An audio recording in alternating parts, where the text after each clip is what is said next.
Join the Craig Levitt Show Sunday evenings from 7 to 8 p.m. on 50,000 Watt News Talk 720 KDWN. The Craig Levitt Hour will be about living the American dream and empowering the American spirit. Sundays, 7 to 8 p.m. Which way, America? Which way, America? Which way, America? Which way to go?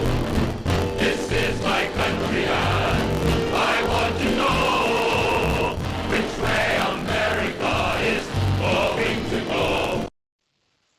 Wow, Friday. It's got to be my favorite day of the week, and I'm happy that it's Friday. I hope all of you have had a good week and that you enjoy Friday as well. Just a reminder that the Craig Levitt Show runs, of course, on Sunday evening, you know that, from 7 to 8 p.m. Pacific time on 720 KDWN, 720 on your dial, and then daily, Monday through Friday at 11 a.m. You know that because you are here. And we may do a special show tomorrow at the Boulevard Mall in Las Vegas. They're on Maryland Parkway because they're having a ribbon cutting for the new businesses that are starting up on that side, which has been previously the empty side of that mall. And so tomorrow they're going to cut the ribbon. It's going to be quite an affair, and we may just be on the air at 11 o'clock tomorrow to be part of that grand celebration. We're going to be outside Dubway, which is P-Dub's sandwich shop, and we're happy about that and get caught up in the revelry. And we're going to be also spending a little bit of time with Andy Caudry at Iceberg Diamonds. And I've told you about these folks now quite a little while, and I've even told you that it's November already, time to really get serious about Christmas shopping. And the folks there at Iceberg Diamonds, they're there to help you out, and you can get incredible jewelry backed by Gemological Institute of America paper, GIA paper, which is the finest paper in the world, and I mean paper as authenticating the stone that you're getting. And you can get great prices, and you really need to get serious now about doing some shopping. You men know that I've told you every day now for the last little while, you can get auction prices at Iceberg Diamonds. And while you're shopping, be sure to go to P-Dub's Barbecue Ribs and Soul Food Cafe in the food court there at the Boulevard Mall, and slip on down and have a sandwich at the Dubway sandwich shop. You're gonna and you'll meet P-Dub, and you'll like the guy just as much as we do. A quick reminder: next Tuesday, is that the 11th? I'm not sure. I think it is. Night stamp. And we've got Veterans Day, so we're going to do some fun things for the veterans next week, and from the show here. And it should be, we always need to take time to pay respect to our veterans and to thank them for their service. But when we have a special day like Veterans Day, there's going to be a parade there in downtown. We'll be there, and I can wave and say hi to you. But we need to do something special for the veterans on that particular day. Now, today is going to be a short show.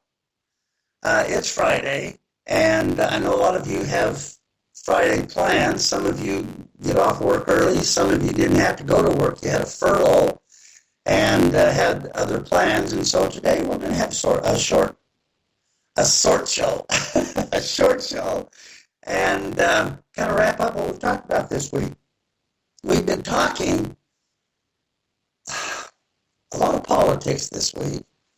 And yesterday, I loved the show that we had on our core values as a country. I want to get away from those kinds of issues right now and talk about some other things that seem to be on people's minds. One of the things that really people are talking a lot about is our public education. And I think there's some very fine teachers, very fine schools, very fine whatsoevers. But as a whole, our education system is not the best in the world. In fact, of all the industrialized nations, the United States is about sixth in quality of education. I'm not sure where to place the blame, and I'm not sure I want to place the blame. But I think that we as Americans, parents, grandparents, need to make sure that our school-age children are getting a proper education and learning the things, not just the little things, the ABCs that everybody learns on this No Child Left Behind concept, that are getting a real solid education. I told you the other day I had a college student that I was talking to, and we were talking about major forms of political theory, and I mentioned communism. And what's communism? The kid was in college and did not know about communism, and so we were able to have a chat about that.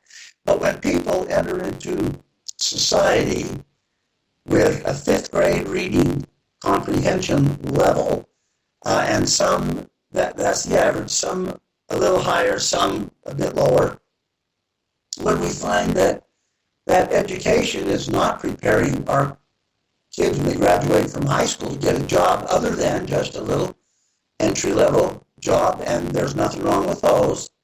But I think we need to really focus on the values that we talked about yesterday on our show. And if you missed those, you can go back and click on the date, yesterday's date, and listen to the show again, find out about our core values, and then really focus on education. And I'm going to tell you a little something about education.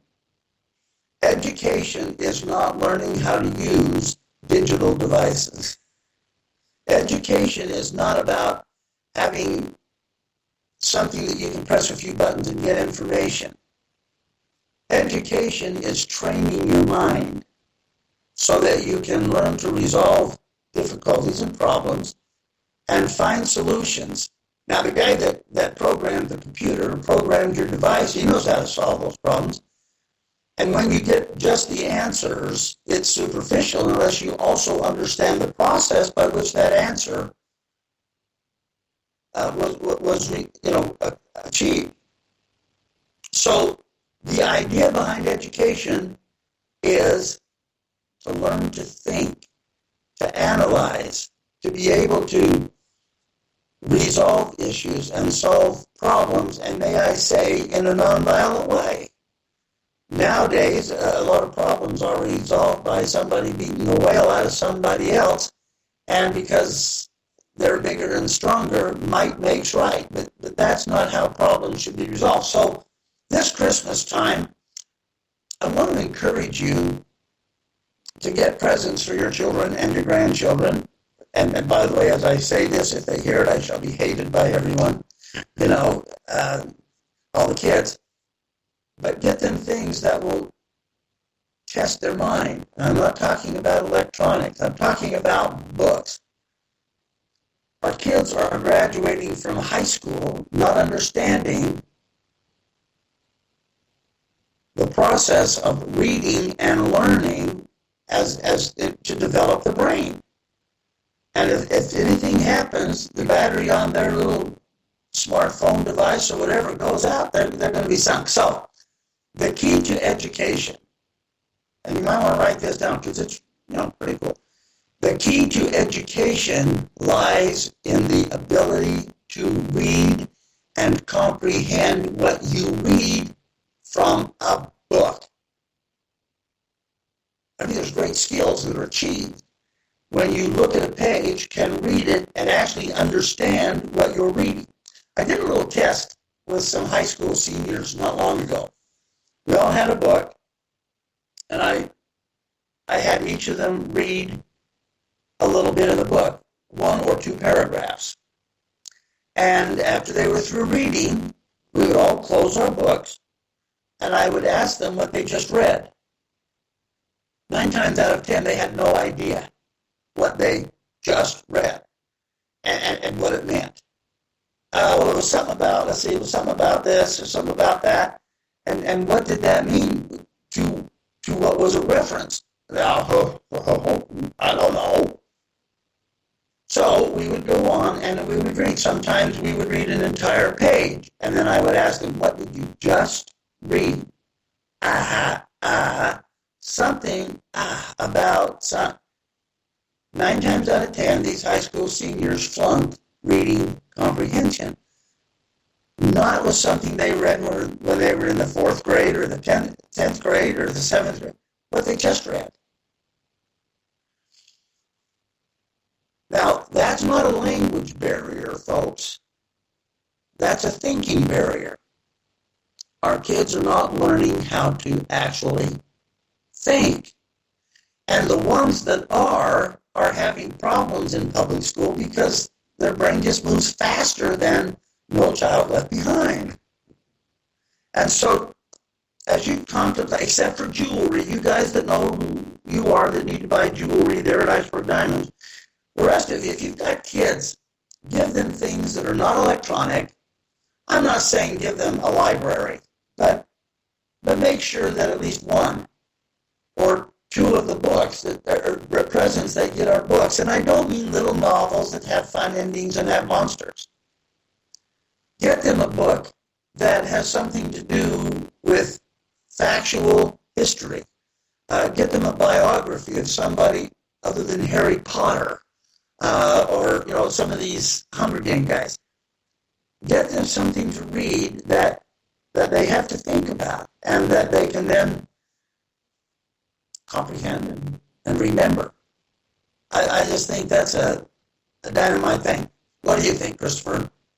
I'm right there with you. I mean, I maybe have to disagree about having a physical book, but I think it's important to actually read and comprehend. Well, actually, a physical book stimulates parts of your brain that electronic books don't.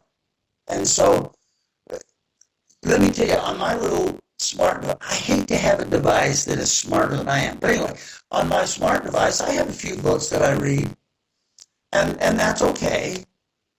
But the books I remember the most are the ones that I was able to sit down, read on a page, mark, stop, and think about it. Ponder. It took me forever to read Les Miserables. It was about 1,200 pages, but I loved it, and I was able to study the personalities that were in Les Miserables. The same thing was true with Atlas Shrugged. I mean, I just loved reading Ayn Rand's book, Atlas Shrugged.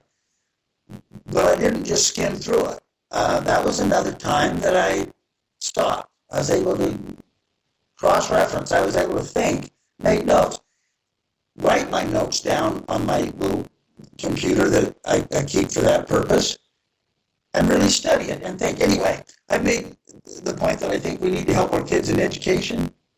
I think that's the point. And I think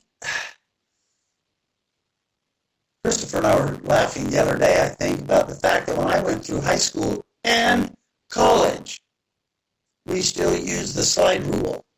We didn't have computers, and so everything we did, we had to do by hand in algebra and in geometry and trigonometry and calculus. I asked some kids who were in high school, I love picking on high school kids, because if you don't pick it up in high school, chances of you picking it up are slim, if you don't get the roots. I asked them to solve an algebraic equation. They went right to their computers. Boom, there it was. The answer was correct, because the guy that programmed their smart devices and their computers knew how to do it. But there's the answer, see right there. That's true. Okay, now, turn off your electronic devices, get out a pencil and paper. And then I gave them another formula, because I like to mess with people's minds. So I gave them another formula, and I said, okay, solve it. Now, these were students who were getting top grades in math, but they didn't understand the process for achieving an answer. And they didn't understand some of the basics. And it was not a difficult algebraic formula that I wanted them to solve. On an electronic device, they could do it. But on paper with a pencil and having to think through it, they didn't really understand the process that got them from the beginning to the end and getting the right answer. So let's think about education. Now, Christopher, if he didn't have,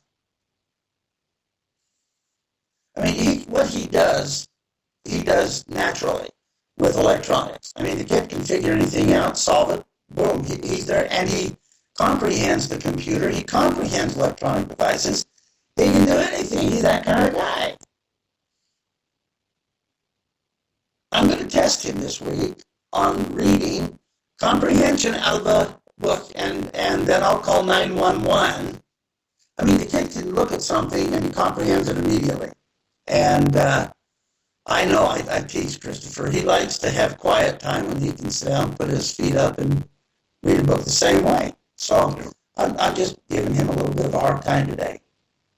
But Christmas is the time of giving, and giving education, and giving the ability to think and process information with our intellect rather than with a device, I think is a worthy gift. It's a vital gift. It's just incredible how many people are in college that don't understand basic history of the United States, let alone of the world. They have snippets. That's a cool word, isn't it? They got snippets of information, but no real information. And so if you happen to go off the grid and ask them a question about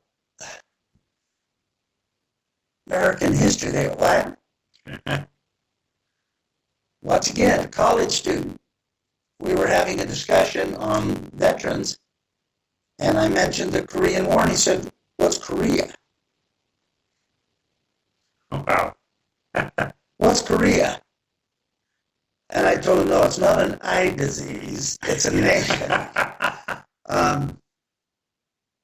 When kids can go through high school, 12 years of English, because you start English and English writing and composition in elementary school, and it goes on.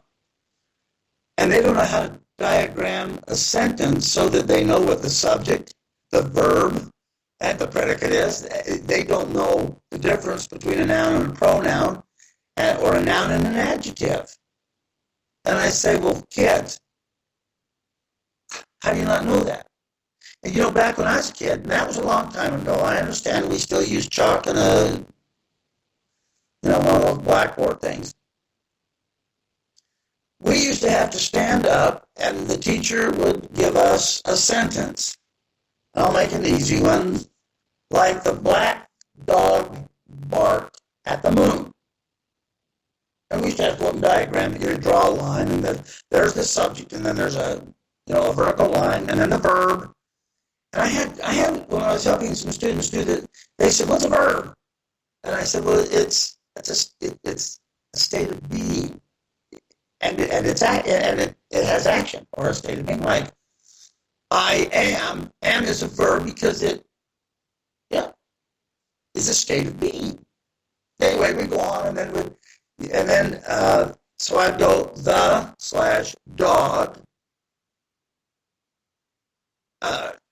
And then underneath dog, I put black. The dog, black,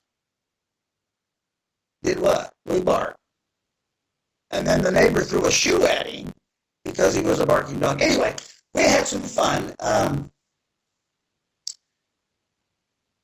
talking to the kids and asking. Now, my sister, I've mentioned my sister Diane before. She is a school teacher, and she is incredible. And we were driving one day together, and I looked up at the sky, and the clouds were all fluffy except the bottoms were flat. And I said, why are the bottoms flat? And she said, because of air pressure. Oh, yeah. I knew that. So this year, anyway, get your kids some things that'll help them learn how to think and to process information by knowing the process rather than just knowing how to operate a device. Have I killed that subject yet? No, I think you're making important points. Reading is really about the only thing you have to know. And let me ask anybody want to answer that. Why is reading really the most important thing for you to know? Reading and comprehending what you read. Why are those things the most important things you need to know? Because if you can't read, you can't understand anything. Yeah, everything else has instructions that are written. And it is, when you get your new computer and you pull it out, it has written instructions. Yeah. Unless you know Christopher and he can come over and set it up for you, and then you don't have to worry about it. Unless something goes wrong and you haven't read the instructions, and then you call Christopher at 2 o'clock in the morning and say, Christopher, oh man, been working all night. Well, I haven't. I've been sleeping. Well, I got this one little problem. Turn it off, unplug it, plug it back in, and reboot it. Okay? So, reading is so vitally important. And not only just reading, but comprehending what you read. Now, I'm going to tell you something that's really fun. Your brain is so incredible. All of us out there, we have incredible brains. If your eyes see a page, it is automatically recorded in your brain. All the information is there. Depending on what we're doing while we're reading, it's either filed away under, Project X but if we think about what we're reading and we have an opportunity to chew on it, ponder it, roll it over in our mind a few times, then it's brought to the forefront. And it's part of your consciousness. It's part of your cognition. It's part of what you know and can use daily. And so, I'm really interested. Do you know why I'm into reading so much? Because I've written and published a few books. And when you have a book that people can walk into a bookstore anywhere in the world and get, or at least can order it because, we're not going to send them all over, but the national publisher has them available all over the world. And you can go in and you can get one of the books that Leanne and I have written.